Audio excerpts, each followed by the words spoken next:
If you're a maintenance supervisor for a commercial property, you've had to deal with everything from leaky faucets to flickering light bulbs. But nothing's worse than that ancient boiler that's lived in the building since the day it was built, 50 years ago. It's enough to make anyone lose their cool. That's where Grainger comes in. With industrial-grade products and dependable fast delivery, Grainger can help with any challenge, from worn-out components to everyday necessities. Call, click Grainger.com, or just stop by. Grainger, for the ones who get it done. The Signal Oil Program, The Whistler.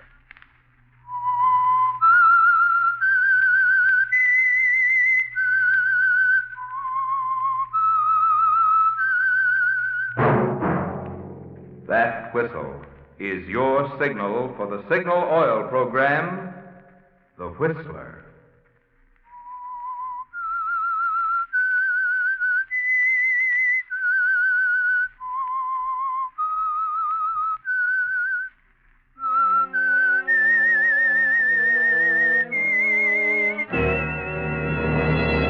I am the Whistler, and I know many things, for I walk by night.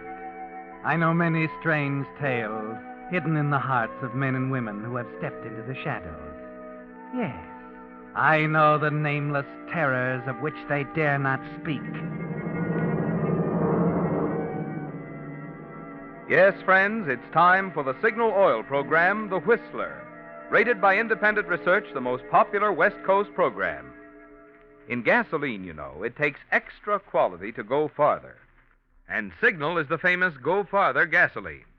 So look for the Signal circle sign in yellow and black that identifies Signal service stations from Canada to Mexico. And now the Whistler's strange story. Last Curtain.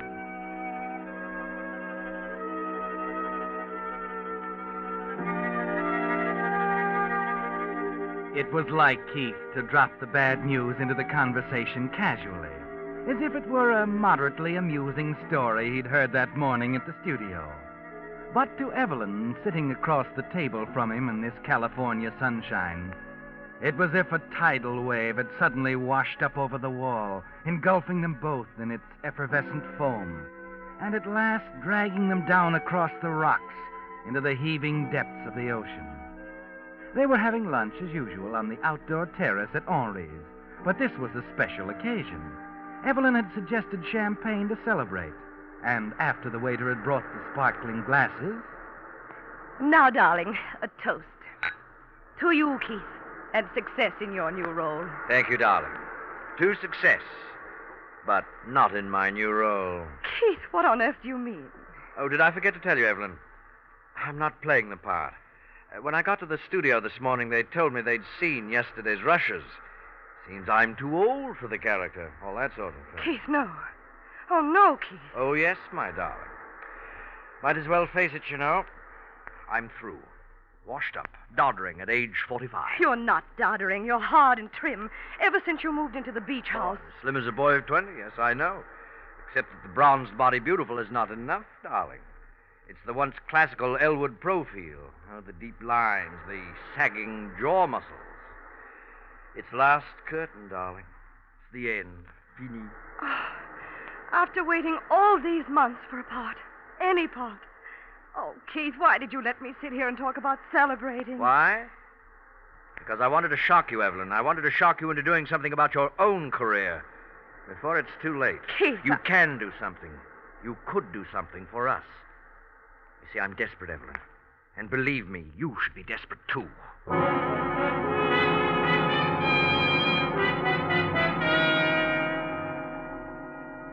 Yes, Evelyn. It's like a tidal wave sweeping up around you, isn't it? Keith is right. Because you are desperate and you can't fight it back any longer. It didn't take you long to discover that marriage to wealthy Spencer Corey wasn't worth the sacrifice of your career. The glamour, the glitter, your whole life, Evelyn. And you traded it for a sprawling, sleepy mansion set back among the orange groves just outside Santa Ana. And here is Keith, your one remaining contact with those days that used to be, sitting across the table from you in the sunshine, saying that he, too, is desperate.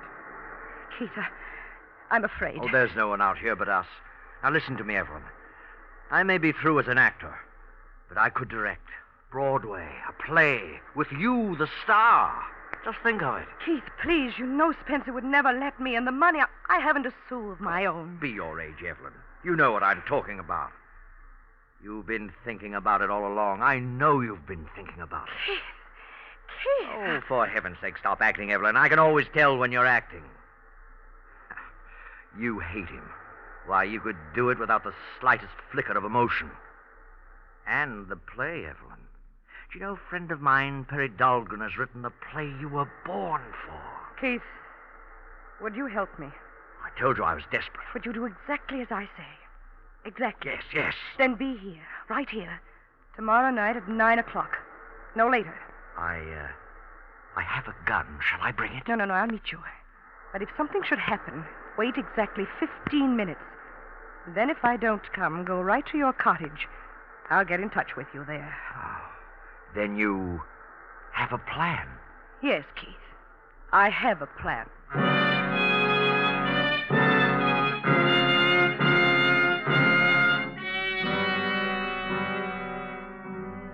Oh, yes, Evelyn, you have a plan. You've had a plan all these months. But you had to be sure that Keith would be there to play his role before you dared lift the curtain. And the next evening, sitting in the library after dinner with your husband, Spencer, you see it all in your mind. Spencer, if you don't mind, there's something I want to talk to you about. Does it have to be now, Evelyn? You know I've got this confounded speech to write. Oh, yes, a speech for the Orange Growers Association. That's infinitely more important, of course, than the welfare of your own wife. What? Now, what's this about? Spencer, do you remember Keith Elwood? Keith Elwood. No, I don't seem to recall. I introduced him to you at the Shelbys. He's an actor. Evelyn, if this is another way of leading up to going back to the stage... No, please listen to me, Spence. Keith phoned me yesterday. I had lunch with him. Did you, Evelyn? Spencer, I'd rather cut my heart out than to have to tell you this. No, none of that now. Suppose you come to the point. Well, at one time, I thought I was in love with Keith. I was rather young and foolish and romantic. I wrote him some letters. Rather indiscreet letters, I'm afraid. You didn't. They really didn't mean anything, but they could be so easily misinterpreted. I can't afford publicity. You know that. My position in the county. Well, we'll have to pay. No, I can't let you do that. There's another way. What's that? We can get the letters back. But we'll have to do it tonight. They're at his beach house in Cherry Cove. And do we just walk right in? That's why I had to talk to you about it tonight. I happen to know he won't be home until quite late. And you're suggesting that we break in? No, I have the keys. And how did you happen to have the keys? Does it matter now, Spence? I have them, and we're perfectly justified in whatever we do. After all, he's a criminal. Will you go with me, Spence? Yes. Yes, I'll go. I suppose under the circumstances, it's the only thing to do.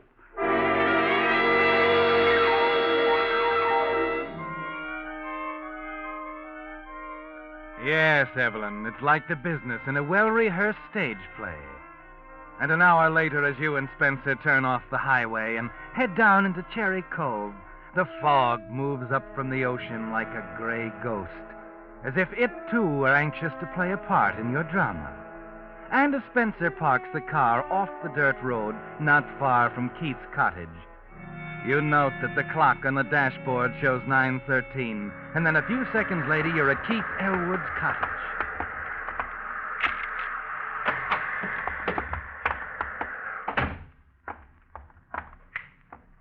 Draw the curtains, will you, Spencer? All right. Let's find those letters and get out of here. I don't like this whole business. Well, I can assure you I'm none too happy about all this myself. After all, Will you look for those letters? All right. You watch the highway. I'll start with this desk. Evelyn, that cabinet in the alcove. Perhaps they're in... Well, what are you standing there for? What? Where'd you get that gun? It was in the desk. Well, put it down. Find those letters. Evelyn, what's the matter with you? Put that gun down. No, Spencer, I won't put it down. What time is it? Evelyn, for heaven's sake, what... What time is it? It's 9:17. Now, will you put down that gun? No, not until... Evelyn.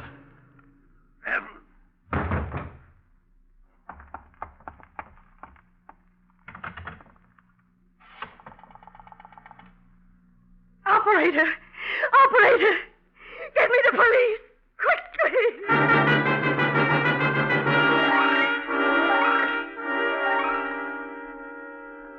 That's right. Now you want the police, Evelyn. And after telling them your story on schedule, you go to the window on schedule and stand impatiently hoping that Keith will arrive on schedule, too. Then you see the lights of a car swing off the highway and down the road through the fog. You watch tensely until you're sure it's Keith, and then a few seconds later... Evelyn, what are you doing here? Come in quickly and close the door. Well, I waited till 9:50. Spencer. Evelyn, what's happened? He's dead, Keith. I told you. Dead? Here in my house? What difference does it make how or where? He's dead. Keith, darling, I did it for you as well as for myself. We're in this together. All right, Evelyn. All right, but we can't stand here talking about it. We've got to get rid of Yes, you're right. But how? Pierre. I can take him out those French windows and down on... Oh, no. That won't work. They'd be sure to find him. Here, you better take this, too. The gun, Evelyn.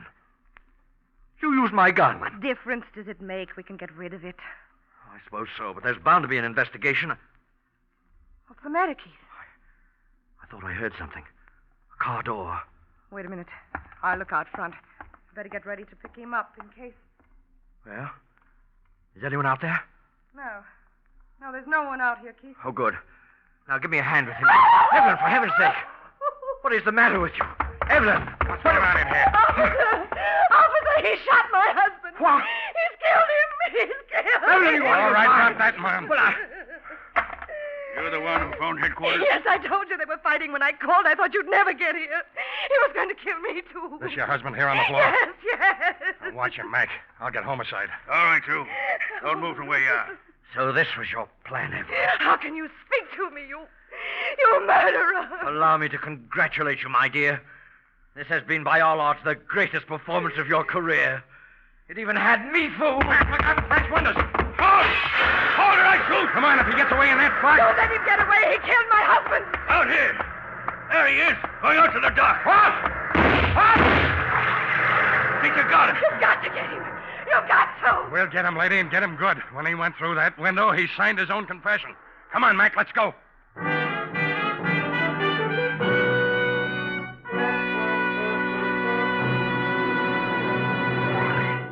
With the prologue of Last Curtain, the Signal Oil Company is bringing you another strange story by The Whistler. Extra, higher octane now in Signal gasoline. Extra. X3 is right. There's real news for drivers in that announcement. Higher octane rating now in Signal gasoline, and at no increase in price. How come?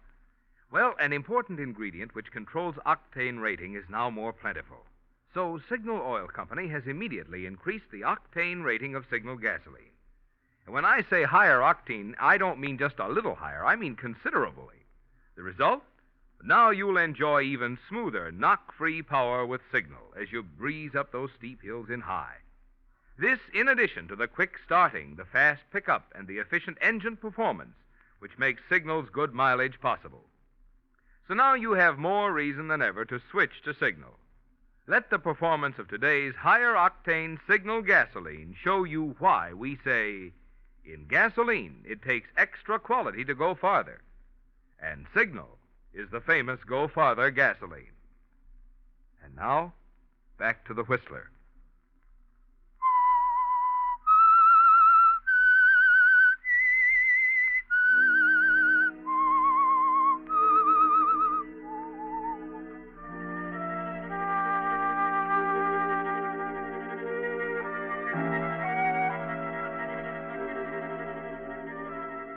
Well, Evelyn, take your bows.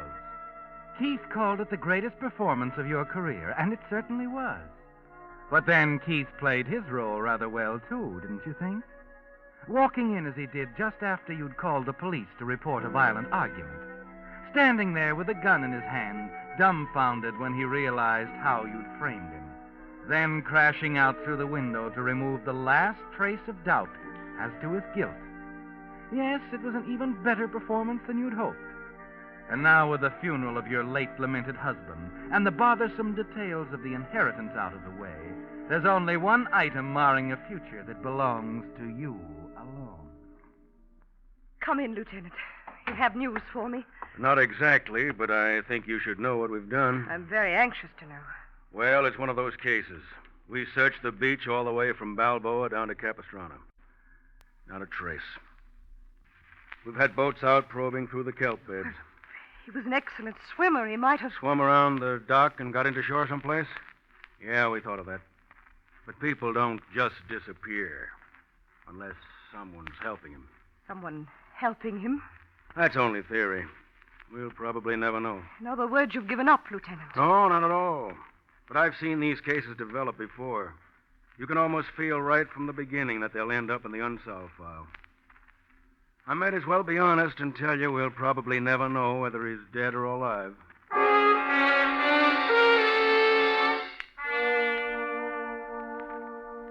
Yes, that's the one item that mars your future, Evelyn. And after the lieutenant is gone, you pace your upstairs sitting room, wondering if Keith is alive or not.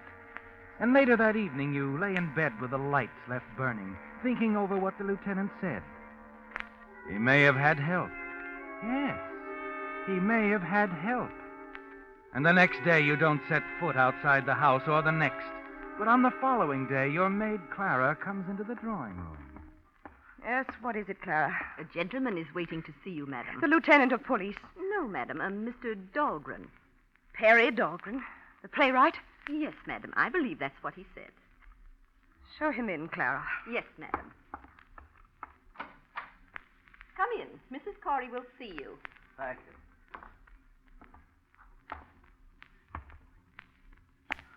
Mrs. Corey, I do hope you'll forgive this intrusion. What do you want, Mr. Dahlgren? It's about my play, Mrs. Corey. Keith mentioned it to you. Your play? Oh, yes. Yes, he mentioned it. I realize this isn't the time to bring this up, but you see, I'm quite anxious about this play of mine, and I knew you... You came to see me about your play, Mr. Dahlgren? Oh, yes. What else would I come to see you about? Sit down, won't you? Thank you, Mrs. Corey. It's kind of you. After what Keith did, I wasn't certain just how you'd I accept intend me. to forget this horrible affair as quickly as possible. That's why I plan an early return to the stage. Your play, is it a good one? I can't be modest about it. It's just the play you were born for. Really?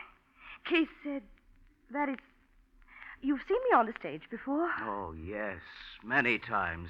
I lived in New York for many years, you know. I went to all your plays. How nice.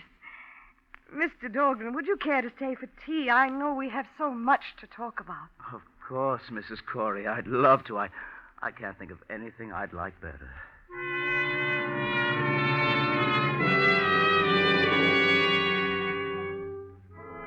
Yes, there's so much to talk about, isn't there, Evelyn? And you find Perry Dahlgren a very personable young man, and rather attractive, too. In fact, any doubts you might have had about him at first are soon dispelled by his quiet, disarming manner. In fact, that evening, as you sit propped up in bed, eagerly reading the play he has left for you, Keith is almost entirely out of your mind. And you find it interesting reading, as the pages move between your fingers, faster and faster, and the print begins to blur and...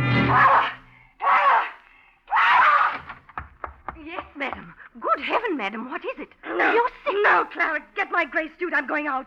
Out, madam? Yes, and tell Frank to bring the coupe around. But, madam, it's after 10 o'clock. Will you do as I say? Tell Frank to have the car in front right away. I'll drive myself. Now, hurry. Yes, madam.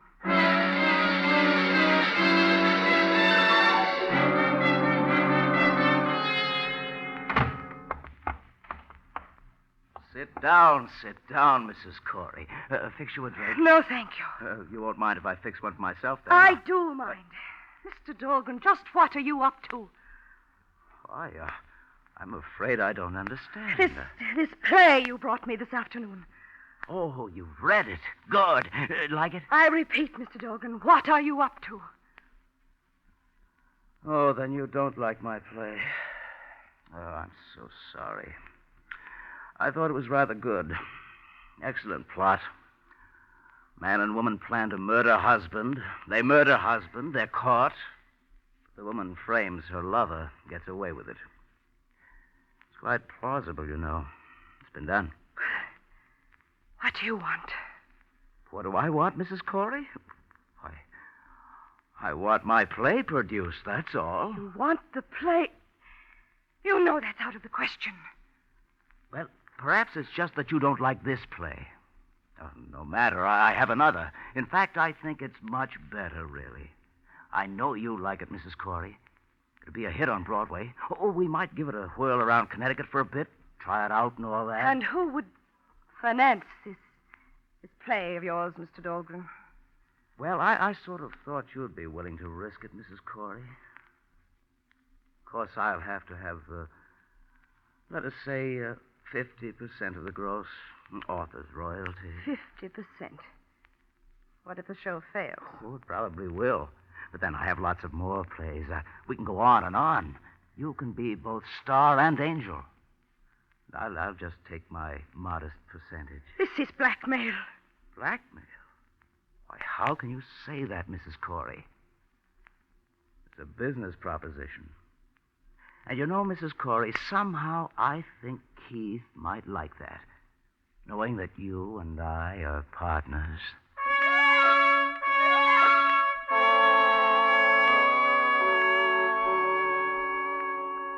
Well, Evelyn, what was that feeling you had about the tide sweeping up around you and dragging you down?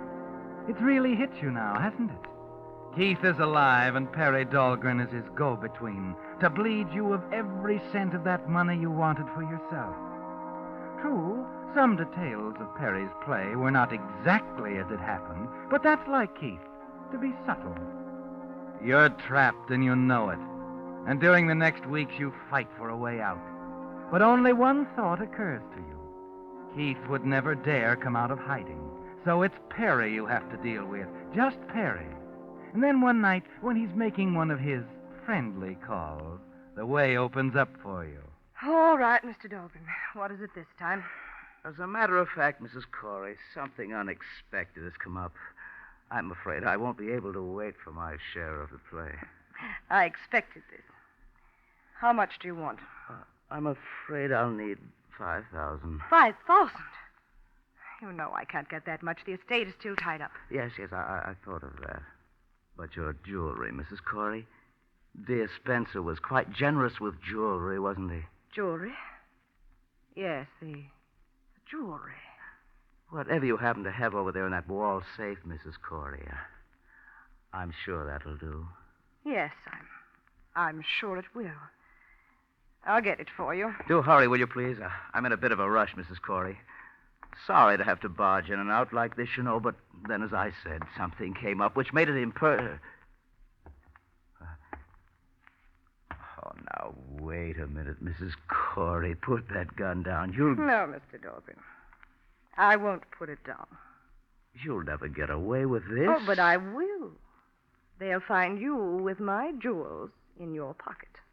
A burglar. You see what I mean, Mr. Dahlgren? But you can't. You can't do this. Can't I?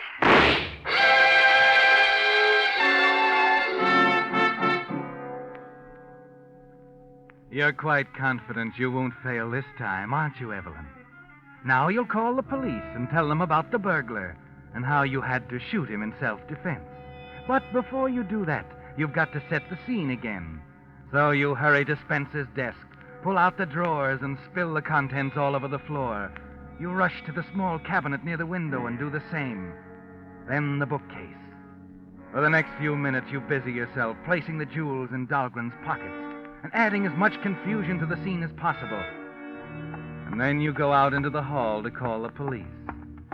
But before you can pick up the phone, the doorbell rings. Yes, Evelyn. There's someone at your front door. A rather inconvenient time for callers, isn't it? But you've got to answer it. You've got to get rid of whoever it is. Oh, Lieutenant, I was just I going... have some news for you, Mrs. Corey. News? Yes. We found Keith Elwood.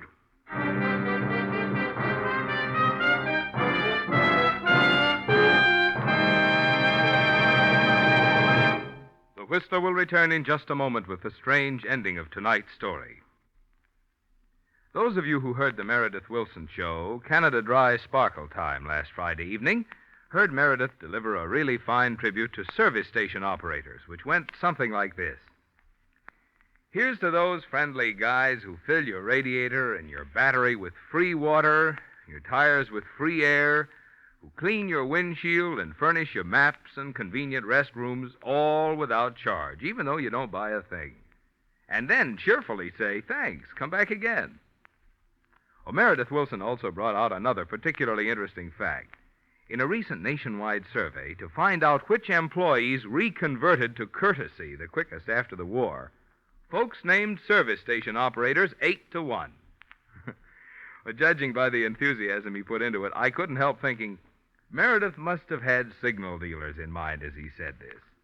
You see, Meredith Wilson has been a good Signal customer for 10 years, ever since he was one of the stars of that other popular Signal oil program, the famous Signal Carnival. Thanks, Meredith, for a swell tribute about a swell bunch of guys from a swell person. And now, back to the Whistler.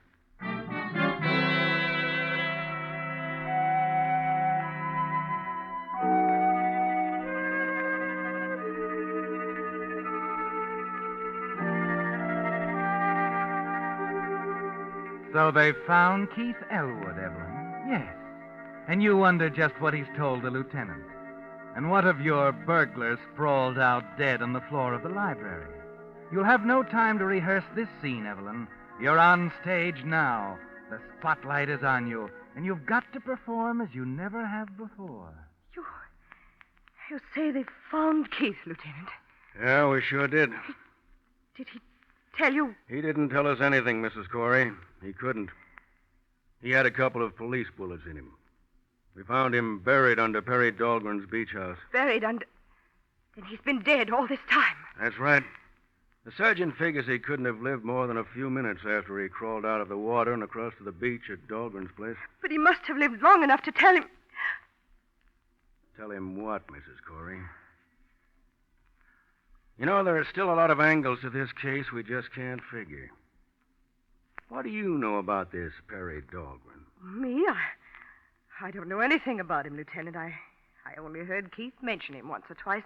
Then you've never seen him? Why, no, Mrs. Corey, what is this? What do you mean, Lieutenant? I mean, we didn't want to alarm you, but with Keith not accounted for, we figured we'd better have a man keep an eye on your place.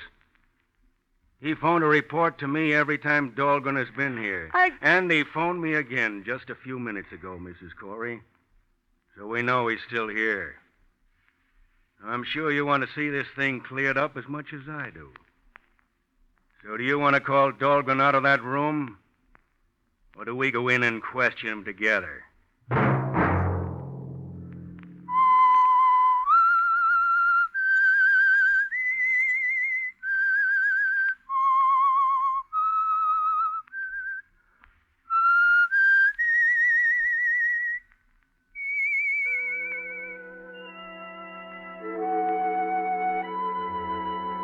Let that whistle be your signal for the Signal Oil program, The Whistler, each Monday at 9.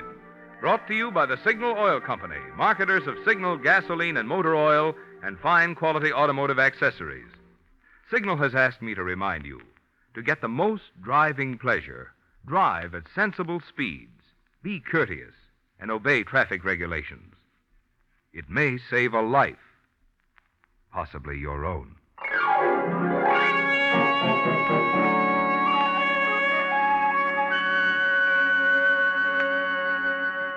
Featured in tonight's story were Mary Lansing, Joseph Kearns, and Edmund MacDonald.